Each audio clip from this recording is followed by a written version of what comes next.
To have you back. It's time to take a quick look at today's dailies and, of course, the headlines. We're joined by journalist and social commentator Chris Kende Nwando.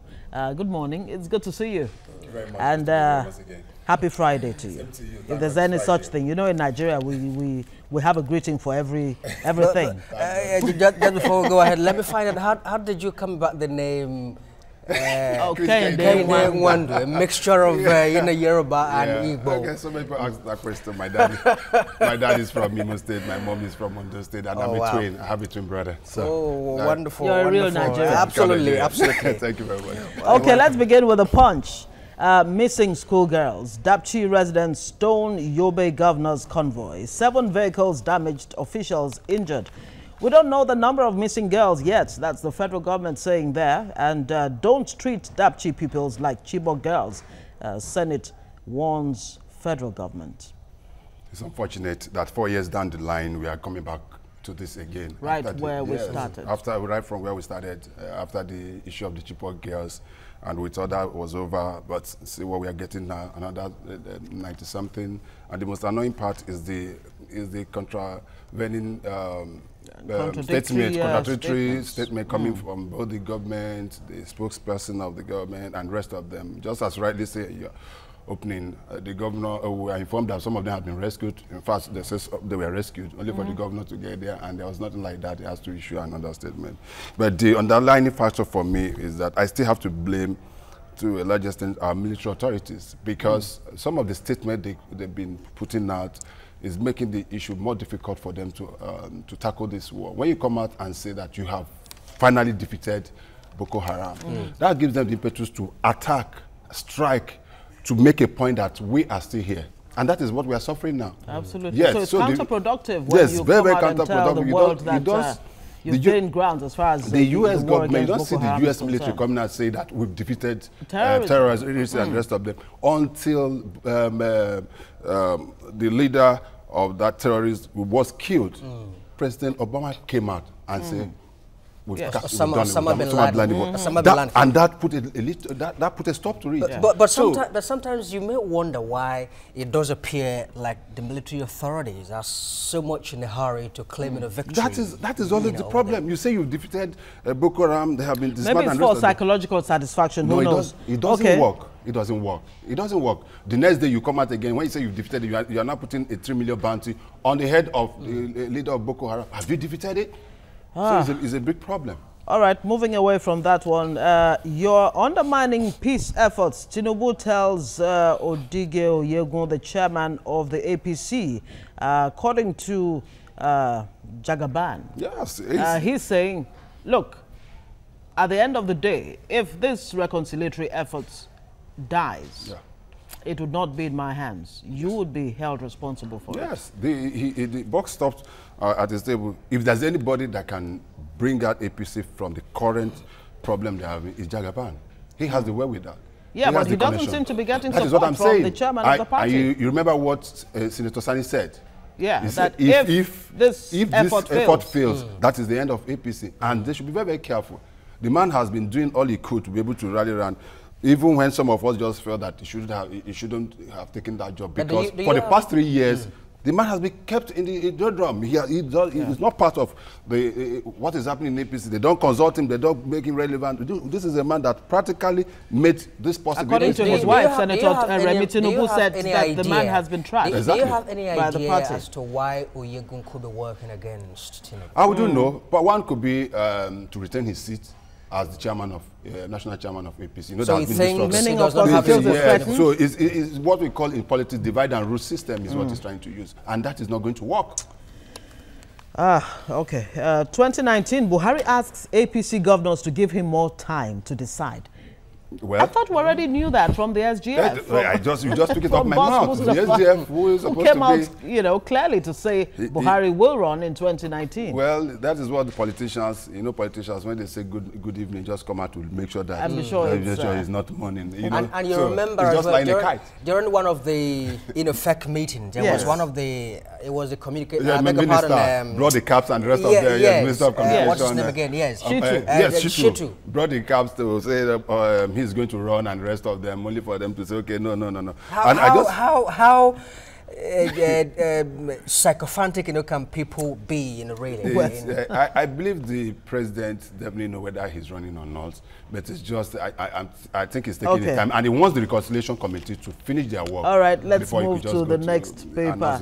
Of course, there was that, huge silence, loud silence to the sports minister's question as to, President, are you really going to run or not? He didn't get any response.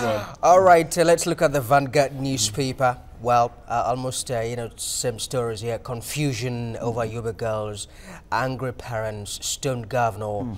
Well, it's instructive to note that the government was forced to come out with an apology yesterday after the confusion about whether the girls were rescued or not. But that's it. Let's look at Amnesty International accusing Buhari's government of unlawful killings. Army, well, it was Mohammed Junaid, who said, look, bring us evidence, let us see. There has been this issue on ground for a while. It has been for a while.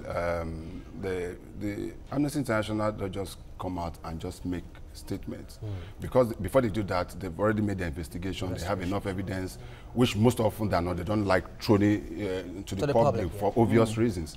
But if the authorities want that evidence, I'm sure they make it available. It's not, Amnesty International is not only in Nigeria. Yeah, but the Amnesty International, the military, in response to some of these claims of human rights violations and all of that, and unlawful killings, have been saying, look, what the Amnesty International is trying to do is undermine the efforts to end terrorism and insurgency in the northeast. No, even in war, there is always a level of engagement.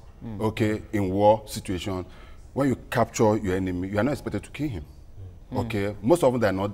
You capture him, and they go and try, and the rest of them. So so probably there are certain things that Amnesty International have seen that our military.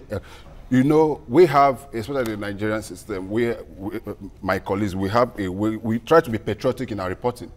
It's not everything, yes, you know that. We are colleagues, there is not everything we put out there. Using a lot of discretion and the rest of it. But an average foreign reporter will not do that for you. They will tell the story the way it is, and that is what Amnesty International is doing.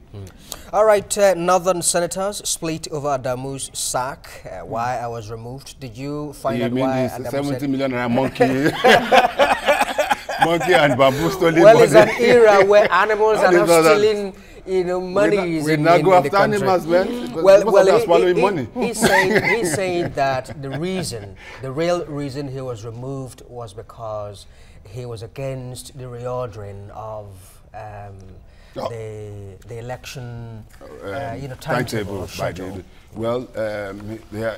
senators. Once the senators have taken a decision, I don't think any member of the Senate, irrespective of your view, should have a contrary view, because it is called a collective responsibility, and that is the way it goes.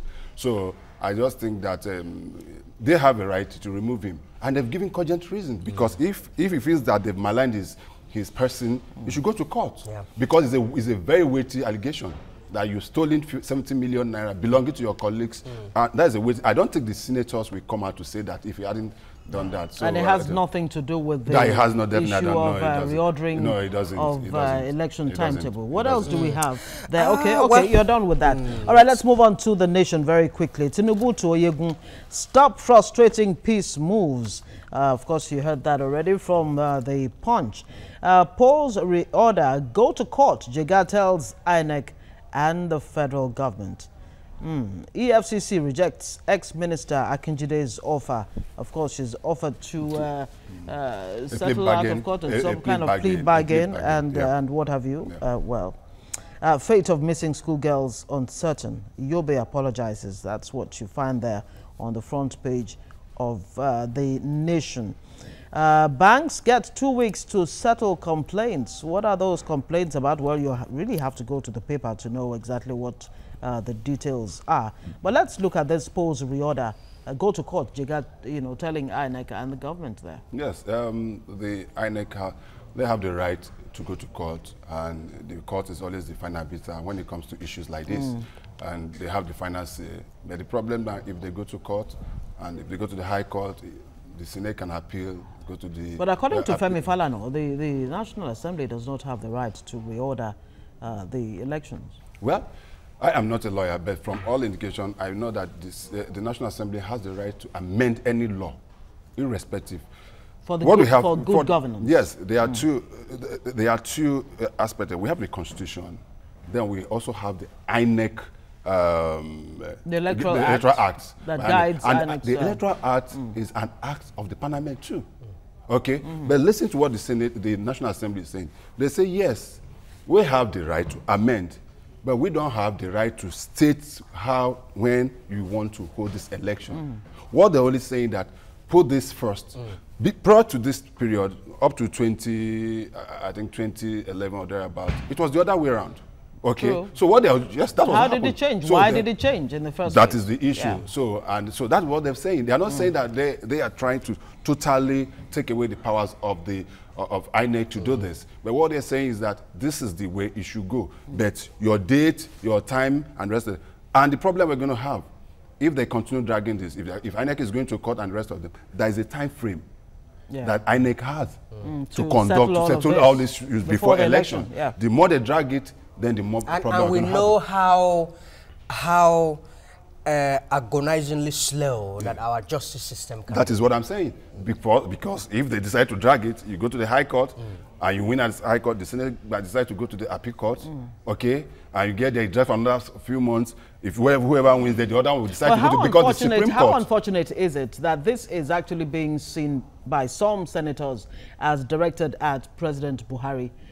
Shouldn't this, really go beyond I personally, the persons in office right now, including the senators themselves? Sincerely, I don't know the hue and cry over this. Whether the presidential comes first, whether the legislative or the parliamentary comes first. But some are saying it's because there's a grand plan against the president. That's why. Let me tell you what is happening. Let me tell you what it's a survival strategy.